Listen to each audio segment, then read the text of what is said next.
All right. I'm here at let's just call it the frat conference, SPE 2026, Houston, Texas.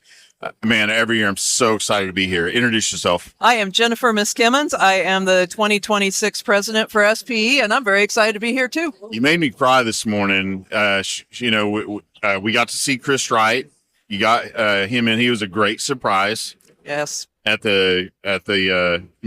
people didn't know he was going to be here. So obvious, world security reasons, but he touched everybody. And then you introduced what leader? Bob Barree. Yeah. Dr. Robert Barree. Pretty much invented, you can think of him as inventing fracturing.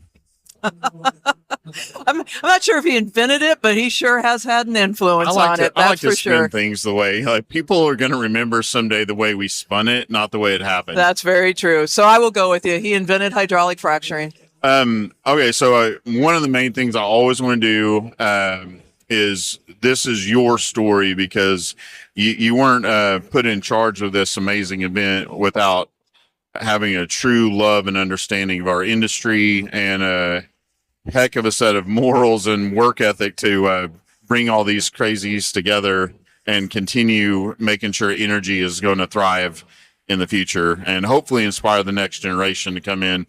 How did you get into oil and gas? Oh, how did I get into oil and gas? I got an internship with Marathon Oil freshman year of college and fell in love with the people, fell in love with the industry, never looked back.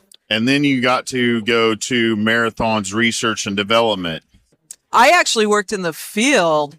I got to work with Bob at the research and development, but I was this wet behind the ears kid that was calling up the research center saying, "Help me out." So yeah, I was a field engineer. What was the hardest part for you? And because if we can draw young people in, there are going to be some hurdles that they have to work through and understand. Like it's okay. I mean, and you're probably like me now. Mm-hmm. I kind of live for failures. They teach me just as much as my wins, if not more. Absolutely. Don't be afraid of failures. Put yourself in the uncomfortable situations. It'll be okay. It'll be better for you if you did that. I talk to students a lot about the uncomfortable situations, right? If they're being comfortable, they're not growing, they're not taking opportunities that were coming their way. We've all had that through our careers. You got to take with good with the bad sometimes and be willing to step out there. That's what's going to set you apart. What else do you want to give the next generation? You're going to need we're going to have to replace a lot of the workforce. Yep. In a shorter amount of time than we'd hoped for. Yes. And we also need to probably double that because our energy industry, as Chris Wright said, despite maybe the lack of sledgehammers, the amount of valuable people with technology, science, data, engineering is that needs going to grow just as fast as energy demand. It is. I want students to know that they can make a difference, right?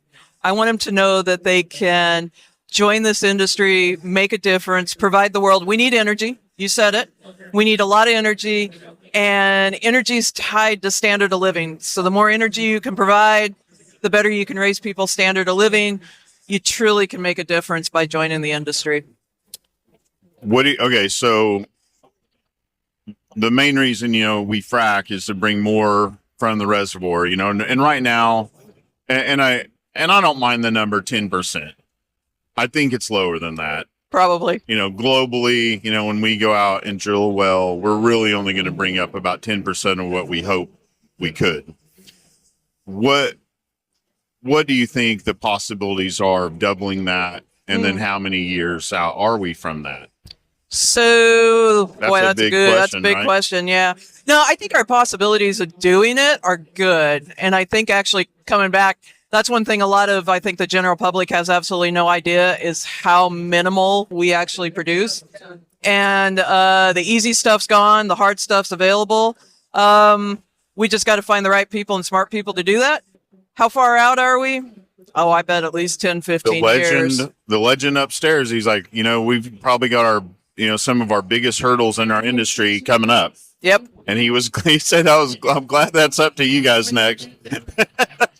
That's just it. We need smart young people to come in and actually help us out with this. All right. Well, thank you for doing this. What do we want to do at this conference? So this is packed. It's packed. You're gonna move it to a bigger conference center.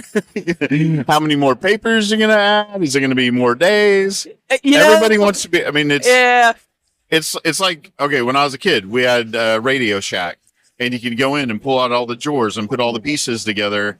So this is an engineering heaven, right? You get to come in. If I put all these things together, I have a better product out in the field because of leaders like you who continually drive this kind of collaboration. Yeah.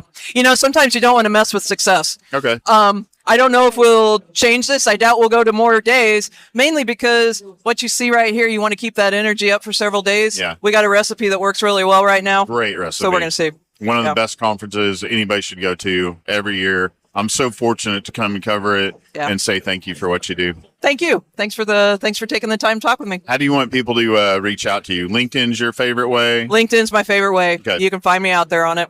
That's simple. Jennifer, God bless you. Thank you very much. Guys, we'll see you next time. Bye now. Bye.